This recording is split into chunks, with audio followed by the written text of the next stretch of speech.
Welcome to the deep dive.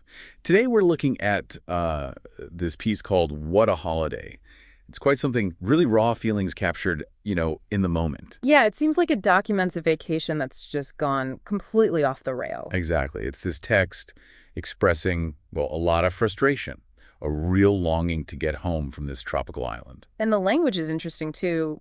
Quite informal, bits of patois, maybe. It really drops you right in there with the writer. It does. So our mission, if you like, for this deep dive is to really unpack what this moment is saying. The emotions bubbling under the surface, the shifts, and maybe what it tells us. Yeah, what's the real message here? Let's get into it. Okay, so it kicks off right away, wanting to leave the island in the sun, head back to England because the holiday's ruined and done. That's quite an opening. It really is. Sets the tone immediately, doesn't it? That stark contrast between the paradise you expect and the reality she's facing. Instant disappointment. No build-up at all. Then you get this specific incident, the toilet flooding at midnight. Right, and that feeling of being totally alone, no one to come to rescue us, that really hits home. It does. And the plea, get me a rowing boat. It feels almost desperate, like the situation is just spiraling. It shows how quickly something, well, inconvenient can feel like a major crisis when you feel abandoned. Especially somewhere you're supposed to feel safe and looked after. And the frustration ramps up, trying to call for help, getting nothing back. Leading to that rhetorical question, what a guan, what's going on? And the resigned answer, reception must have gone to bed. You can almost hear the sigh. Yeah, it's that shift, isn't it, from trying to solve the problem to this feeling of, well, helplessness, like hitting a brick wall. But she doesn't completely give up. There's the decision to actually walk to reception. Which sounds like quite a trek, what must seem like a mile or two. Made even worse by the lift being broken. Of course. For it to break down every day, just another thing piling on. That exclamation. Oh. What a night. Oh. It just sums it all up, doesn't it? It really does. It captures that mounting sense of everything going wrong, one thing after another. That broken lift feels almost symbolic. So she gets to reception, and it's deserted, but she sees the staff. And describes them as a bunch of parrots chatting.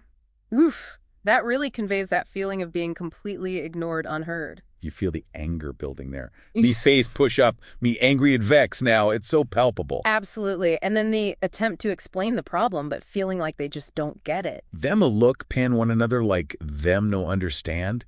That must be infuriating. Totally. It's that communication breakdown on top of everything else. Not just the plumbing, but feeling unseen, unheard. And after all that, the piece ends with this sort of weary decision to just walk away. But still holding on to a little bit of hope, right? Hoping before the sunrise, then we'll mop and change the bed. Yeah, it's this mix of total exhaustion, but also maybe a tiny bit of optimism that maybe things will be better by morning. It's quite a journey in such a short piece. From that initial shock, through frustration, anger, and then this kind of subdued hope. It really is. And it shows how these seemingly small things can just accumulate into this huge emotional weight. And the writer, Beverly Gordon, though she's not named in the text itself, she has such a gift for capturing that specific, really relatable human experience, articulating it so clearly.